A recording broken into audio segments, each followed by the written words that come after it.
All right, welcome to Healthy Scratches. It is May 17th. Now I see how hard it is for Dave to get the date right. Every day when I listen to the rundown, when we listen to it live, I can't believe he would ever get the date right because I don't know the date. Yeah. Especially at the time that they record it, it's like you don't look at your phone, you don't look at the date every day. And like right now, I didn't think about it until that sentence, and then you're like, what is the date? Oh, yeah. Anyways, we got RA back, we got Grinnell. You guys kind of look real chic with these. I like that comment. I got about 5 minutes notice of this, so I'm in pretty much last night's clothes, a little greener around the gills, but I don't want to be a healthy scratch. I showed up because that's what we do in the playoffs. I got to be honest, I look handsome. I think you look I look great, handsome Grinnell. right now. You know, I'm having a good hair day. Got my good jeans on, my good That. shoes. You definitely did your hair today. Oh, I definitely did. I haven't done my hair in like 2 years. Oh no, I got the hair dryer now. I use a hair dryer. In the hotel? Oh yeah. It's a huge hotel dryer. move. Oh yeah. It's the only time we use a hotel. It's kind of cruel, guys. Hair dryer. It's It's always kind right of cruel, there in the just back. saying. He used the hair dryer too. Yeah. Let's get right into it because we got something. We got rumblings going on. I don't know the office. Yeah, a lot of shit going on there. But obviously Vegas takes a 2-1 lead last night, and in their first home game in this series, I mean they look fucking good right now. Boys, they're good. I mean we may be saying Caps Vegas very soon. What a bold take. And Big Buff though on the other side on the losing end. Greatest bouncer in NHL history. To me, he may have lost this game, but he kind of won the game in the end. Because, like, what highlight's going to stick out to you from this game, other than we'll get to Fleury saves later? Dustin Byfuglien carrying around two grown men, two NHL players, by their shoulder, by their cuff. He's like, "Come here." I mean, what's he weighing in at? 275? Yeah, I what is he, like I would 6'6", hit the over on 260, I think he is. So I think that's what he's like. imagine him dumping the puck in. Well, the puck gets dumped in the corner. It's you and him going after it. Like We've I been don't talking want, about this guy the entire playoffs, right? YP, Yes. you're his. That's your guy. I mean, he's one of the most skilled big players that we've ever seen in the league. And the fact that he can go into a scrum like that no one can break up, right? That was going to go on forever if he didn't step in. Yes. The refs had no chance of stopping it. He comes in, just grabs two guys like in an old school. It feels like an old school movie that RA would watch, like an old school like high school fight, and then two bullies just come in.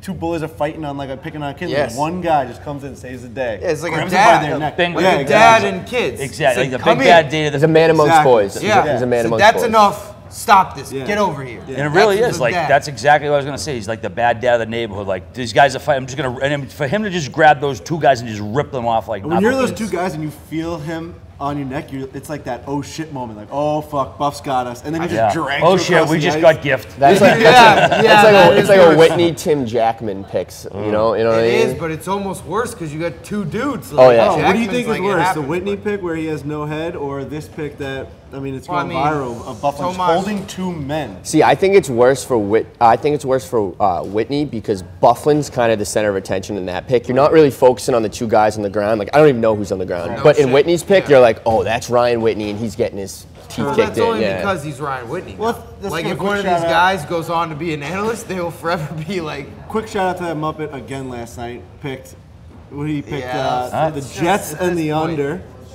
I feel like Vegas I'm and the bragging at this overheads. point, but I told the office at Vegas last Well, night. you're just fading. Well, you've Whitney had at this like point. you've had like 2 or 3 days in a row. He's just like under his breath is like take Vegas, and like Yeah. it's all been right Yeah. since we've been here. Big Cat, Prez, they don't want to listen to me. They want to listen to the I've NHL seen all these guys. tweets. Guys are fading Whitney. They're just making I don't money. think I don't think people are really listening to Whitney anymore. No, I'm Who in fading their right Whitney. mind- I'm team fade Whit. Yeah, you can't.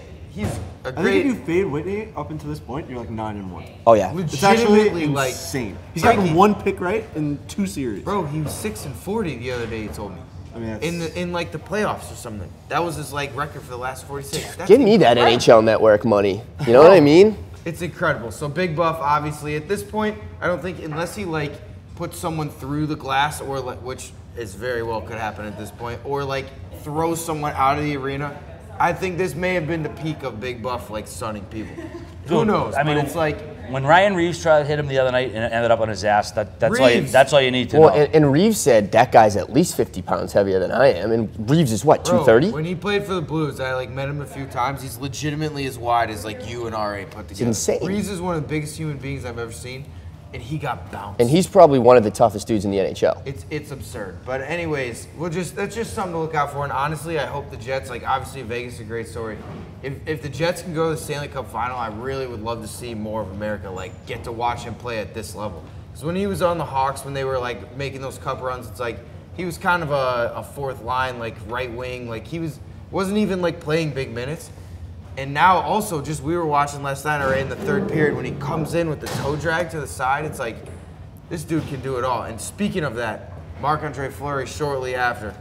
Dude, that I just said before, that's a save we're gonna see in 30 years. You're gonna be like, where was I when I watched that save? Because it's iconic. However Vegas does in the playoffs for the rest of the year, that's just not a save, 2 saves. Like the first one was a nice one, then the diving Superman save to stop the best sniper of the playoffs in SCHEIFELE. I mean, like we mentioned, the Steve Eisman goal was all over the internet yesterday. That's 22 years old. The Fleury thing's gonna be the same deal. 22 years from now, you know. I mean, he's probably the best individual story of the NHL season, right? I mean, him, you know, kind of getting cast off of Pittsburgh after they won the Cup. Then he goes to the expansion team. He's really the only superstar. He didn't really have a Vezina because he was hurt for a little bit, but he's probably the Conn Smythe winner. I mean, he's the story of the NHL this year. Yeah, I think out of the entire team, I'm sure everyone thinks of Vegas as a team that has something to prove, right? We talk about it all the time how there's a bunch of guys who came together and they're on the first-year expansion team. But him specifically, like you're saying, after not being on the ice for 2 Stanley Cups, for his team that he built, you know, First overall pick. First overall pick. He was part of the dynasty. Anytime you talk about the Pittsburgh Penguins, Fleury was in that group of guys that you knew that were going to be with them for the long haul. And he gets bounced from that team. You know, a guy like Matt Murray just comes in and just saves the day, and he's like, "What, do I have any fucking meaning anymore? Like, I'm Marc-Andre Fleury. I know I can do this. I've done it before." Dude. And he comes in this year and just absolutely lights it up. It's Frankie, insane. when he was like offering himself, like he kind of like okayed the, I think he waived his no move clause. Didn't he to go to Vegas?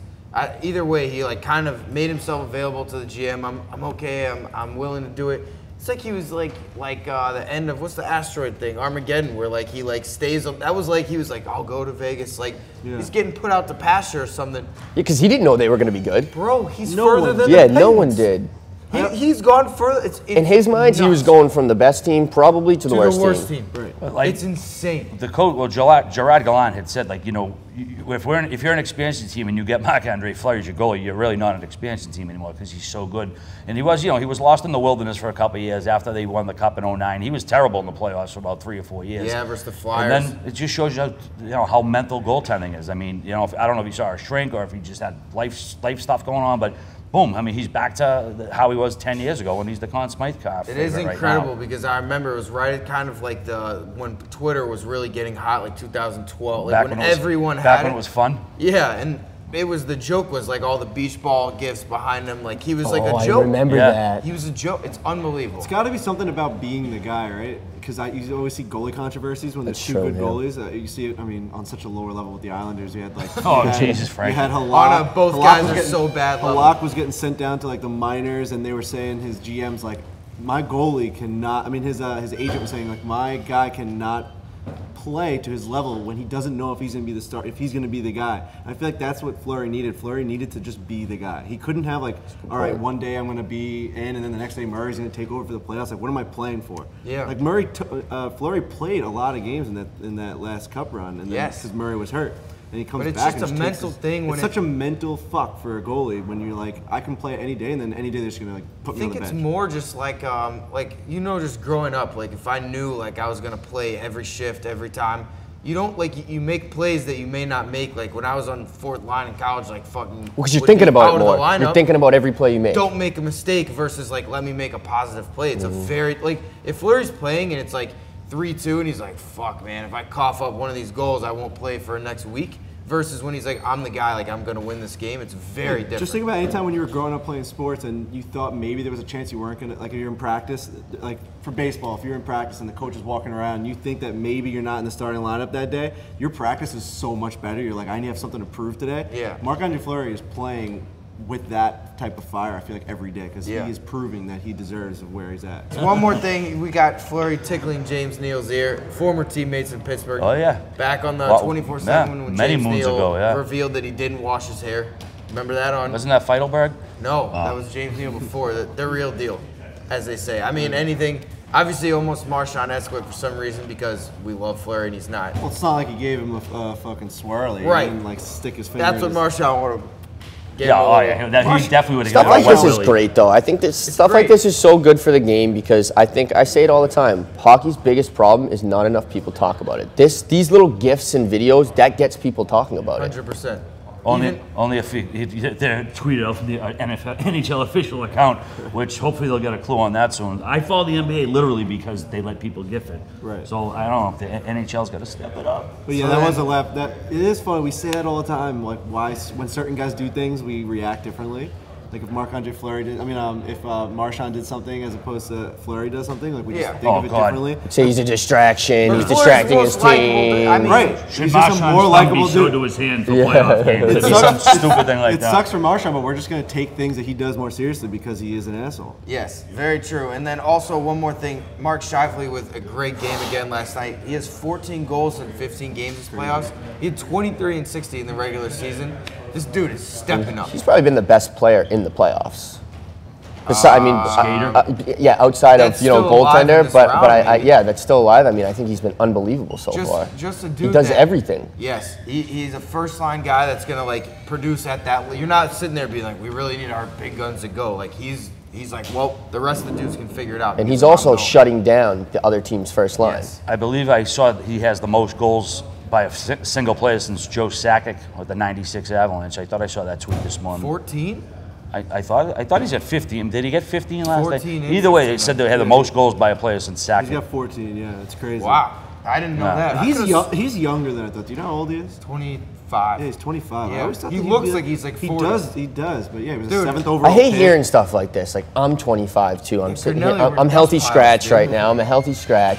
This guy's just lighting up the NHL. But he does not remind me of like a Bags of 25-year-old. sand. I think of a 25-year-old, I think of like a much younger looking guy. Yeah. He looks like He an looks old like- veteran. Yeah. Who Who is it? Boone Jenner looks like he's like 60. Right, if I would have looked that up, I would have said he Brett was like Conley, dude. 29, 28, at least. You know why too? He's the first Jets draft pick of this new Jets team. You remember that? Because I Yep. remember they didn't have a that's right, jersey yeah. to draft. It was like 7th pick. 7th or like 5th, I think wasn't it it? was the 7th pick. So I remember watching it and we're like, they kind of went off the board too, and it was like, man, these dudes. Like it was like, who is? What are this they doing? Yeah, they just moved from Atlanta. I was kind of like salty about that. It was like everyone had the Jets hats and like shirts that year because it was like the cool new team. Turns out he's actually a really good hockey player. So Yeah. shout out to Shovel Dayoff as well, who's like been a very quiet. He's taken a lot of heat for like not making player for player trades for a while. Well, a team like that has to be patient with draft picks. You know, they can't go out and spend 10 years, $80 million on a guy to bring him to Winnipeg. They're always going to kind of be that mid-level budget team, and what they've done is incredible, man. It's like they've built organically from within, and now they one of the best teams in the league. And speaking of budgets in Winnipeg, that's a segue that sometimes it's just the guy smiled out. Speaking of budgets in Winnipeg, Patrik Laine said yesterday that his roommate NIKOLAJ EHLERS and him, every single hotel they go to, they're like, we need 2 big screen TVs. They call the hotel. If they don't have it, they just buy one and leave it in whatever city it is. They left it on the side of the road in New Jersey. Because they're such gamers, I was right? going to say for video games? Yes, sorry. Yeah, play video because games. Laine says he's a huge PlayStation fan, right? And Yes. he calls, he uses one of Whitney's words. He calls anyone that uses an Xbox a pigeon. Really? Oh yeah, he's a huge gamer. Hopefully he doesn't start getting the carpal tunnel that your guys from Boston, David Price, playing Fortnite All right, all the let's time. keep the Yankees. I mean, that's going to get over. Yeah, I'm not Jared Carabas, brother. I'm not taking the cheese on David that Price one. getting carpal tunnel playing too many video games. Hopefully it doesn't happen for Laine because we need him hitting rockets. And from the EHLERS dot. just playing a little too much Fortnite for my liking right now. Oh, I is mean, he? this guy's not scoring. I mean, you said he was a health bomb last game. Like, what are we doing here? Stop playing video games and figure out your hockey career. I like guys that play, like I played with a few dudes in college that would play shell only. And like they'd be at the rink or they'd just be playing shell. It's like they're just downloading the entire sport of hockey, their brain at all times. Like playing shooting games and all that, it's like you're 2 different worlds. Or can he focus more on the game when he's there? I guess he'll be all right. You go back to your room. What's the difference between that and like fucking watching TV or a movie? You know, it's just time off. It's like it's something that they want to do. It takes their mind off of everything and probably helps them relax. Even though it's like you're saying, it's like a shooting game, whatever. But I mean, I know. What are having to getting drunk and chasing girls? You don't want that happening in the playoffs. Oh, I thought that's what players do. That's at least the hockey players I've been with I've all never week. heard of any hockey players doing that kind of conduct. I've never seen that type of thing. You think they drink? I've never seen that. But I will say, definitely not in New York either. Yeah, definitely not. It's one of those things where it's like everyone gets on them, like, oh, it's so wasteful. That's a cup of Starbucks to us. It's $300 TV. Let Laine buy as many TVs as he wants. It's all relative. It's his money. Yeah, that's great. Did Laine get paid yet? No. He hasn't gotten paid. Oh, No, he's gonna but get paid. He's gonna get 8, 9 sheets a year. Oh yeah, easy. He'll be all right. More TVs for Patrik Laine, and more TVs tonight. We got We got Washington versus the Lightning. Yeah. Sometimes the Segway game goes way less smooth than the last one. What do you got tonight? Man, I think the Lightning keep playing with that passion that they did going into game 3. I think they have their backs against the wall again. Like, you know, they're on the road again. They need to get. If they win this game, series turns around right into their favor again. Like, this is their. You have to go into this as like a game 7. We can't go down 3-1 to Washington. You have to win this game. So I mean, if you're going just based off of momentum alone, you got to pick the Lightning tonight. And it's also a lot like the Bruins series where they're a team that can get. They seem like they're lost in game 1. They figure it out, steam. We're so used to Washington kind of like fucking up. It's like, are they going to lose these 2 games at home when they were up 2-0? Yes. I agree with Frankie. I mean, they're such a good team where if they have their backs against the wall, I feel like they can flip that switch. And so I'm going Lightning tonight. Like I said, last game was their season. Same deal as this time. You don't want to go down 3-1. They answered the bell last time. I think they do again tonight. I think it's probably going to go overtime because Washington doesn't want to tie it up. I'm going to go Tampa 3-2 in OT. All right. And we'll go to Ryan Whitney later tonight. Tune in for his picks so you know who's actually going to win. Fade weight. Yes. All right. Any final thoughts? No, I mean, and just real quick, we didn't talk about the pregame stuff. Ceremonies. I mean, just real quick, I mean, they're knocking that out. They're of the park. bananas for hockey. I mean, did you guys see that 9:30 a.m. for their morning skate on Wednesday? They had a packed barn for a morning skate. Yeah, that's just all the people still out It's in Vegas. unbelievable. That's true. They had Free buffet. Come It's no almost practice. like, dude, if I was at practice, like you almost want to have a separate practice where you can actually work on stuff. Yeah. Because, It's becoming a destination to go to. Nate was going to Vegas. He's like, maybe I'll just go to maybe I'll try and get tickets to the Golden Knights game. Maybe I'll try and go to morning skate. I mean, like it's like you go to Cirque du Soleil, you go to the Vegas Golden Knight game. Imagine once the Raiders get there, It's gonna be nuts. it's going to be bananas. This pregame ceremony is great. I want to see like how much higher can they take it. I want to see like anti-aircraft guns, like prop jets flying over. They're like shooting them down. Like it's Vegas. I want to see. I like that. I think we're That's a gonna good see- idea. You know what I'm saying? I like that. Maybe all right, I'll make it a little easier. In the stadium, right? Get a drone. We're gonna somehow put some sort of like plastic body on it so it looks like a jet. Maybe paint it Winnipeg. I like that. And I shoot like that that. shit down It in explodes. the thing. Or maybe the fans, you give them like paintball guns. They shoot the jet. No, down. that would be perfect. That wouldn't be bad at all. Let's talk Vegas. We just need like the guy to just jump up and slash it like he's slashing like the dragon's head off. Yes. That's what I hear. If they get to the cup, they're bringing in an actual live dragon for the cup. Oh my God. Sources? Wow. Sources, RA? Breaking news. Just saying. Ooh. Ari seems like a guy that believes in dragons. Yes. That's the show. See ya.